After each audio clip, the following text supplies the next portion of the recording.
Assalamualaikum warahmatullahi wabarakatuh. Waalaikumsalam. Selamat datang di. Gak usah jawab lo. Kan gua ke situ. Jadi kan lo belum ada, gambar lo belum ada nanti. Itu udah wajib hukumnya jawab. Oke, lagi ya. Assalamualaikum warahmatullahi wabarakatuh. Selamat datang di Darling Podcast, podcast kesayangan kita semua. Asik. Oke. Podcast kali ini gue pengen ngebahas dari teman-teman kru. Kita udah kedatangan kru-kru yang legend-legend nih, baik di dunia musik maupun di dunia studio. Wes. Oke. Pertama kita perkenalkan Abdul Basit. Abdul Basit. Berikutnya adalah Srianto. Selamat datang nih. Selamat datang. Sampai ketemu Kita lagi. santai-santai aja ya. Oke. Gimana nih kabarnya? Pak Basit. Alhamdulillah Mas Ri. sehat, Mas. Alhamdulillah sehat. Sehat-sehat ya semuanya ya. Alhamdulillah. Oke. Amin. Terus sekarang nih perkenalan dulu deh atau enggak? Perkenalan dulu. Udah ngerjain apa aja belakang-belakang ini dari Mas Basit? Lagi bulan-bulan dari kemarin sampai sekarang masih ngerjain ada konser-konser semacam kayak kemarin belum lama Magenta. Terus nanti mau lanjut ada ONF On and Friends. Ada konser-konser juga di stasiun TV salah satunya. Nanti juga ada konsep mau bikin apa semacam audio di gereja-gereja. Wow, instalasi tuh ya? Oke, oke. Alhamdulillah. Ya paling sama servis-servisan yang di rumah. PR banyak. Oh, servisan alat-alat Alat musik ya. sama speaker-speaker, Iya. mixer gitu ya. Lagi Oke. PR. Itu aja sih Ah, semuanya. kalau Mas Ri gimana nih? Lagi sibuk apa sekarang nih? Oh, sebenarnya sama kemarin kerja bareng itu terakhir sama Magenta Orchestra. Nah, sama bareng sama Mas Abdul Basit. Asik. Terus sama ini waktu sebelum Magenta itu Pesta Pora, membantu Pesta Pora. Oke. Nah, sama ini sebelum apa ya? Matinya kapan ya? Setelah Magenta ini rencana kemungkinan akan ada acara sama Om Rio Febrian. Oh, oke, di tanggal sama Om Rio ya. 27. Masih synchronize. Sinkronis. Jadi Iya, teman-teman, sinkronis. ini mereka ini ya bantuin band yang udah tenar-tenar, bantuin orkestra, bantuin penyanyi solo juga. Jadi pengalamannya di dunia musik industri itu banyak sekali gitu ya. Pengalamannya udah luar biasa. Nah, terus mungkin boleh cerita nih, awalnya dulu gimana sih bisa kesini gitu, Oh ya. ke dunia kru ini? Kalau ngomong dulu panjang banget sih story-nya dari tahun 90-an ya, Mas. Itu di tempat saya di Rawamangun ada namanya Studio Ferris. Studio Ferris itu salah satu base camp-nya God Bless. Nah, itu pecahannya dari Rams. Oke. Nah, itu dari awal dari situ jaga-jaga ya nongkrong akhirnya jadi penjaga studio. Udah gitu jaga studio ternyata di situ dia ada semacam vendor sound namanya Dinamika, Sound Dinamika. Boy. Link-linkannya sama orang-orang hutan kayu juga sama Bang Asril dan lain-lain. Oh. One Feel segala macam.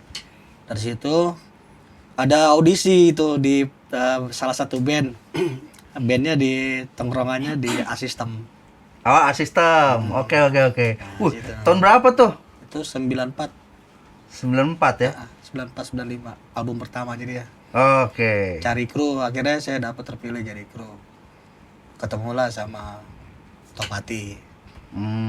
Topati dari 96. Topati 96. Topati 96. Sudah masuknya 99 saya ikut Topati di studio rekamannya namanya Studio Koda. Wih. Nah, teman saya si Joni itu di rental untuk studio latihannya. Oh, Joni ya. Joni itu salah satu. Nanti kita undang kapan-kapan ke Orang sini ya. Cina, orang Cina. Oke. Terus. Terus dia tuh ketemu Mas Erwin karena Topati kan di situ juga salah satunya. Oh, MD dulu juga. Topati main sama Topati sama itu. Mas Erwin Gutawa ya. Dari Almahera itu kan. Oke. Ya udah berkembang 2005, tapi udah masuk 2023, 2024 itu Magenta baru rilis tuh bikin konser-konser 2000 antara 2003, 2002 ya. Antara itu sekitar kalau 2001 nggak salah ada. 2022 ya. Nah, itu di situ. Dulu namanya Andi Rianto Band gitu. Andi Rianto Band. Belum Magenta tuh ya? Belum. Oh, oke. Salah satu stasiun TV, saya bantuin juga. Akhirnya sampai sekarang.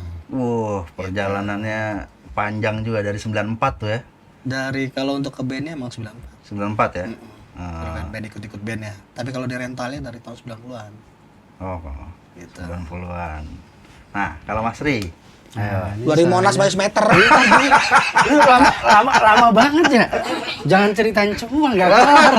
Enggak kelar. Makanya pendek-pendekin Nggak aja, kelar. pendek-pendek. Bilang aja lo besok kapan lo mau. Enggak.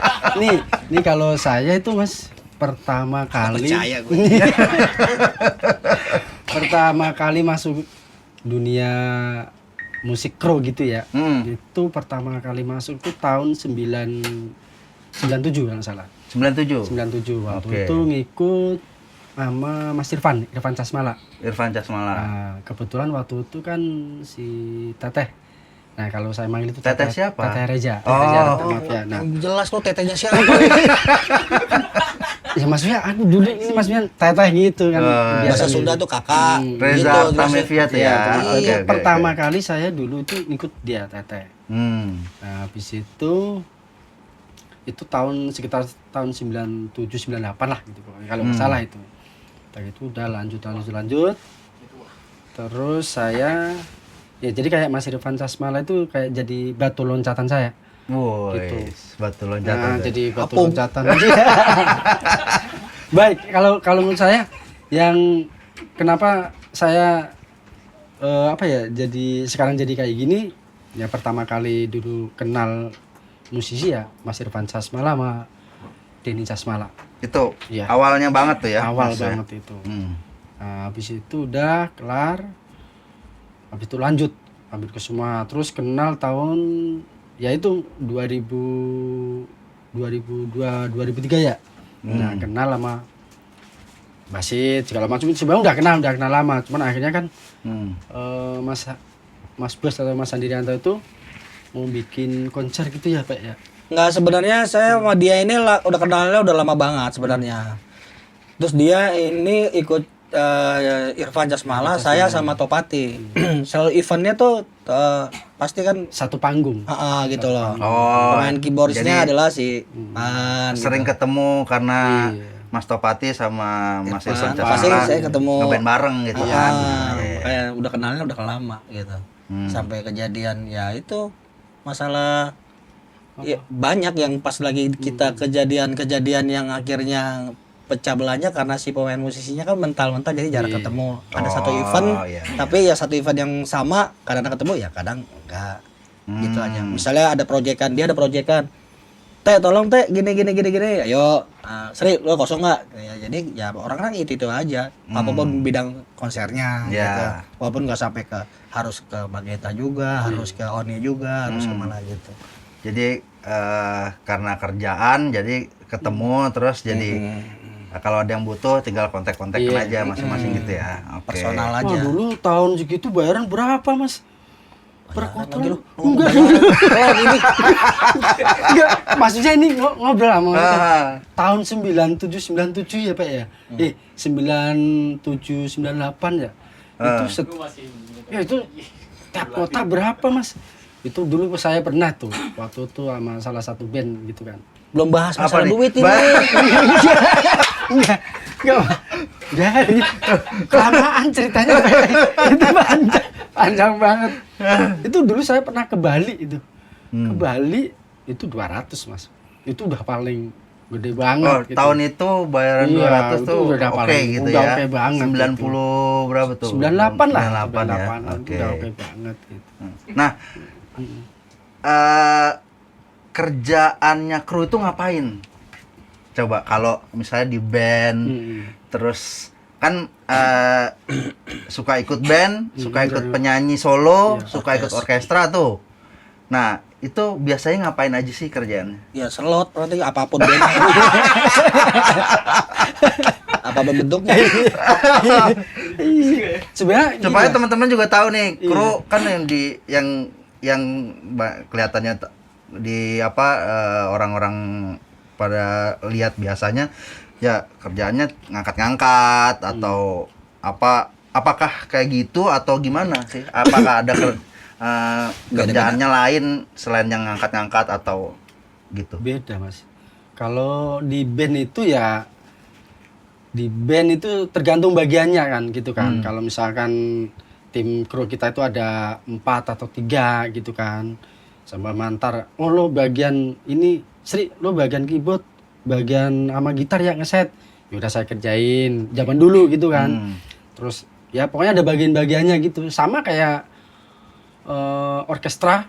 Itu sebenarnya orkestra tuh lebih parah mas kerjanya. Parahnya gimana tuh? Sebenarnya gini, kalau orkestra tuh kalau buat saya Lebih pribadi, banyak aja barangnya. Iya, lebih banyak. Iya, Kayak cara kerjaannya barang lebih banyak. Salah ya. teknisnya juga lebih banyak. lebih ribet. Teknisnya? Kalau teknisnya Lebih itu banyak. lebih ribet. Oh. orkestra. Karena ituan channel dia kan. Kalau saya sih gini, kalau di rhythm session band yang bintang tamu, artis atau segala macam gitulah, grup band lah. Itu memang kita harus standby. Sekali lagi dia dari check sound GR sampai dia main kita tuh harus standby. Jadi kan per player per kru. Kalau di band. Kalau di band satu player satu kru gitu. Iya. Ya. Nah kalau di orkes ini kan kembali lagi sama budgeting. Kalau budgetnya sekian berarti kan kru nggak banyak, nggak satu orang satu player. Kalau playernya ada 50 piece masa satu orang 50 piece? Iya, kebanyakan ya. Kebanyakan. Ah, Iya, Jadi itu kebanyakan aja tetep lu lari Gua ngomong dulu. orang bosnya main dia pergi kemana Oh, gitu. Oh, Mas bos. oh, gitu ya. Iya, Ini Mas Andi live Danto dodol, main. ini di syuting. Dia kabur. Sri, ya kalau bosnya nanya, Sri, basit mana? Lah kita mau jawab apa coba? Gitu. Udah bingung. Makanya kadang kalau ini ada Kang Ipeng gitu kan, Kang Ipeng, atasin Mas Bos. Yang kenapa? Lah nanya, Sri, basit mana? Ya aku nggak berani jawab. Masa basit ngejob, aduh habis aku dah. Oh gitu ya. Dia paling Jadi berani. tapi saling cover ya. Iya, saling cover Kalau gitu. Saling- Nah, dia sih dia WA Mas. Oh, iya. WA saya. Di mana Apa lu? tuh? Di WA lu cari Mas Bos. Gini-gini. Iya, Jangan kalau lupa itu, iya. rokok kan. ada uang pelindungnya ya, ada uang pelindungnya ya. Lah kan karena saya tutup gitu, saling nutupin. Oh iya, benar. Tapi saya nombokin. Tapi artinya kerjaan kru juga bukan cuma ngangkat-ngangkat aja kan. Artinya Ya, ada kita teknis. harus tahu nyolokin Teknis. kabel, terus dari instrumennya. Iya. Mungkin apa harus bisa main instrumen nggak sih? Nah, itu Pak, jawab Pak. Oh, harus bisa main alat musik atau apa nggak? ya seharusnya sih memang bisa. Tapi kalau untuk orkes ya kan enggak lah. Karena kan pribadi Nah profesional kalau sendiri. orkes apa tuh? Selain ngangkat-ngangkat apa?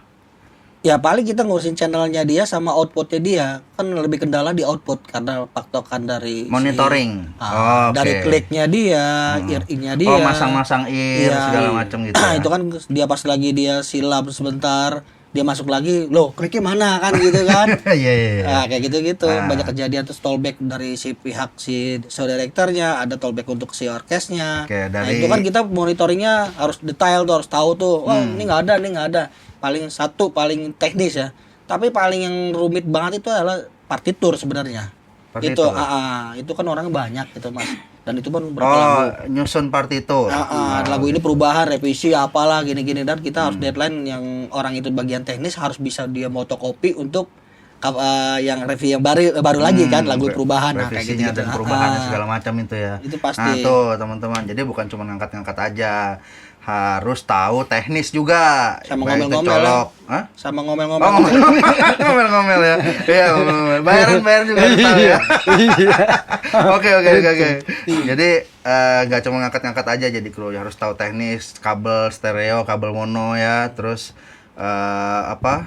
Mungkin itu kali ya yang paling sering tuh ini di Phantom apa enggak? Ya, gitu kayak kan. gitu, Karena alatnya kalau kan, kalau misalnya di Phantom nanti bisa ngerusak alatnya, padahal harusnya nggak di Phantom gitu kan. Nah kayak gitu teknis harus tahu juga. Jadi bukan sekedar ngangkat-ngangkat aja gitu, nggak segampang itu juga jadi kru. Terus kalau misalnya di band gitu kan, jadi megang misalnya pemain bass satu kru gitu, bertanggung jawab sama alatnya juga nggak? Iya, harus. Gitu. Harus. Bertanggung jawab sama alatnya juga gitu ya. Berapa kali saya ikutin band tuh, misalnya kayak Gigi, kayak Samson, Sigas, kayak dulu Raja baru opening sama Rif. Itu juga itu emang harus saya ini tandemnya seperti itu. Jadi tolong cariin kru gini-gini yang bisa main ya. Terus dia tahu alat gue gitu. Kalau bisa paling enggak dia bisa main aja. Apa permintaan gue harus sama gitu misalnya. Kalau alatnya kenapa-napa gitu, Pernah kita kejadian seperti itu. Kejadian ada salah satu pemain bass Indonesia ternama. siapa tuh? Ya, Itu Siapa tuh? ini sebenarnya kalau sebutin nama boleh nggak? Oh, makanya bilang aja ternama lah. iya Oh, ternama ya. Itu Oke. kejadian itu harganya tuh ya Allah mahal banget kan itu harganya. apa? Apanya nih? Bassnya? apa Bassnya. sebenarnya? Oh, bassnya ya. Kejadian lah gitu. Eh, Kejadian oke. itu hilang. Apanya hilang? Bassnya. Bassnya hilang. Bassnya hilang. Terus? Pas sampai studio salah satu studio di daerah Jakarta. Lebak Bulus. Dikasih tahu. Iya, biarin. Masih kan Lebak Bulus kan banyak. Oh, iya, studio. benar. Pokoknya studio Lebak Bulus kan lah. studionya banyak. Banyak, nggak Gitu. cuma satu itu. Yang lihat udah pasti ke situ. makanya. Oke. Terus gimana tuh? Iya, pas kita dia 2 orang nih sama teman saya, sampai teman saya si Jody itu saya tanya karena dia stay di situ, tinggal di situ, otomatis kan saya tanya ke dia kan. Nih, bahasa ini mana? Nah. Oh, nggak tahu ini sampai dia pucat. Bingung Joni pucatnya kayak mana ya? Buat teman-teman, ini dari tadi nyebut Joni, ntar kita datengin dia ke sini ya. Ya karena Tungguin. yang mesti yang ya bukan tanggung jawab sih sebenarnya kan barang kan udah taruh di studio sebenarnya kan Iya. gitu. Yang paham akan studio kan dia gitu. Ya, pokoknya udah hampir 3 jam nggak ketemu itu Bas. Udah nyari-nyari 3 jam gitu nggak ketemu. Akhirnya si musisi datang, produksi datang, manajemen datang. Yuk kita latihan. Ada yang jawab salah satu yang si Punya. MD-nya. Nggak mau. Terus yang punyanya malah nggak ada, bass gua hilang gitu nih. Bass gua hilang gitu. Bass gua hilang. Oh, si pemain bass itu nyariin bassnya. Iya. Oke. Main bass gua hilang. Terus orang itunya Terus si MD-nya datang tinggal jawabnya enak banget gitu. Nah, oh, ada nah. Ada di rumah gue. ternyata bassnya di rumah Iya, MD-nya. diambil buat ngisi Jadi yang bawa bassnya itu si MD-nya. Iya, MD-nya. Oh. Jadi buat ngisi rekaman dia di studio rumahnya gitu. Cuman kan nggak ngomong gitu. Bisa kan. ngebayangin gak sih? Lapar tapi mules. Nah itu kejadiannya kayak gitu. Iya. Enggak nyampe gini ya Pak ya. Kita tuh nyampe ini Mas. Kalau patungan pun kita juga nggak sanggup gitu. Dia zaman dulu Gajinya sampai bertahun-tahun bertahun-tahun nggak sanggup ya? bakalan nutup tahun Untuk itu. gantiin bass itu Ganti ya. bass Oh, nggak Oke. nutup. Sampai Mahal Sri- banget Sri- bassnya tuh ya. Pokoknya motor Vespa gua mau jual gitu. Udah ada rencana itu. Udah rencana. Oke. Pokoknya dia lo berapa juta Pak? 5 juta waktu itu ya? 5 juta. 5 juta atau berapa ya? Mau Tahun 2000-an. Iya. Ya, Enggak, itu ya 2000-an ke 2000-an ya? Iya, sebelum 2000 lah kalau nggak salah. Oh, mungkin. Vespa 5 juta lumayan loh itu. Orang Tahun 2000-an. Iya. Tapi harganya kan nggak segitu tuh barang yang hilang. Harganya Iya, tuh iya. maksudnya dia patungan 5 juta, saya 5 juta, terus temen saya orang kantor tuh sekian juta, manajemen kantor itu juga sekian gitu kan. Udah panik kita mau jual apa nih harga kasih gitu mahal. Untuk gantiin bassnya ya. Untuk gantiin bassnya itu. Ya udah penyelamat tuh yang datang dia udah orang pada panik semua. Gua nggak bisa latihan. Kenapa gitu? Bass gua hilang gitu. Hilang. Ada nanti di rumah gue. Si MD-nya ngaku ya. Orang pada bingung. Kita seneng tapi seneng sambil ini panik apalah udah campur aduk lah. Oh iya. Udah habis itu. Oh jadi gitu ya. Udah itu apa? ambil bass dulu ke Ke rumahnya. Ke rumahnya gitu. Oh, oke. Ya Akhirnya pada jadi dasarnya latihan. ya intinya kita orang produksi ya seperti itulah. Itu di salah satu di kejadian hal seperti itu. Belum kejadian yang di panggung Mas, itu lebih ekstrim kan. Oh, Entah apa tuh kalau di panggung? banyak, ada yang masalah listrik satu lah ya, Hmm. paling maksimal. Listrik itu kan naungannya bisa dari genset atau dari gedung. Oke. Gitu kayak belum lama juga saya pernah kejadian itu drama musikal itu Mm-mm. sampai genset itu pernah meledak dus mati Gensetnya gitu. meledak. Tapi nggak karena dia ada peredam, tapi nggak booming banget lah suara. Oke. Itu Saksinya pernah ya, makanya kita tuh yang namanya produksi ini memang siap tempur gitu. Ya, ya, ya. Gitu. Di bawah panggung pun di bawah panggung kita orang Ya. tetap yuk yuk.